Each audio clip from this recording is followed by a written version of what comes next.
Galatians chapter 2. Then 14 years later, I went back to Jerusalem again. This time with Barnabas, and Titus came along too. I went there because God revealed to me that I should go. While I was there, I met privately with those considered to be the leaders of the church and shared with them the message I had been preaching to the Gentiles. I wanted to make sure that we were in agreement for fear that all my efforts had been wasted and I was running the race for nothing. And they supported me and did not even demand that my companion Titus be circumcised, though he was a Gentile. Even that question came up only because of some so-called Christians there, false ones, really, who were secretly brought in. They sneaked in to spy on us and take away the freedom we have in Christ Jesus. They wanted to enslave us and force us to follow their Jewish regulations. But we refused to give in to them for a single moment. We wanted to preserve the truth of the gospel message for you. And the leaders of the church had nothing to add to what I was preaching. By the way, their reputation as great leaders made no difference to me, for God has no favorites.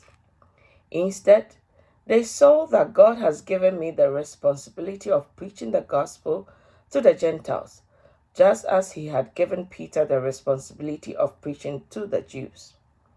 For the same God who worked through Peter as the apostle to the Jews also worked through me as apostles to the Gentiles.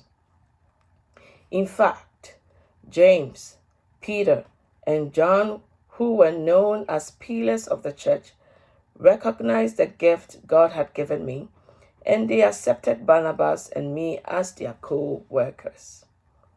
They encouraged us to keep preaching to the Gentiles while they continued their work with the Jews.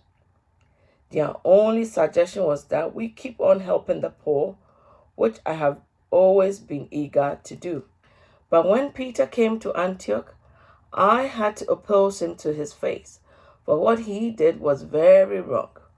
When he first arrived, he ate with the Gentile Christians who were not circumcised. But afterwards, when some friends of James came, Peter would not eat with the Gentiles anymore. He was afraid of criticisms from these people who insisted on the necessity of circumcision. As a result, other Jewish Christians followed Peter's hypocrisy, and even Barnabas was led astray by their hypocrisy. When I saw that they were not following the truth of the gospel message, I said to Peter in front of all the others, "Since you, a Jew by birth, have discarded the Jewish laws and are living like a Gentile, why are you now trying to make these Gentiles follow the Jewish traditions? You and I are Jews by birth, not sinners like the Gentiles. Yet, we know that a person is made right with God by faith in Jesus Christ, not by obeying the law. And we have believed in Christ Jesus, so that we might be made right with God because of our faith in Christ, not because we have obeyed the law. For no one will ever be made right with God by obeying the law.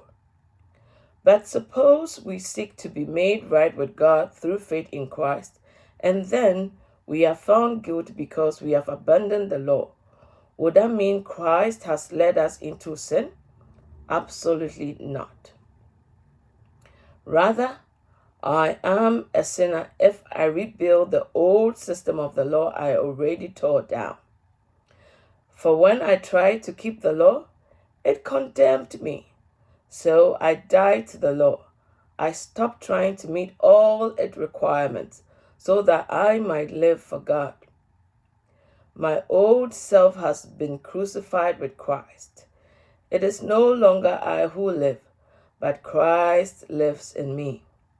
So I live this earthly body by trusting in the Son of God, who loved me and gave himself for me. I do not treat the grace of God as meaningless, For if keeping the law could make us right with God, then there was no need for Christ to die.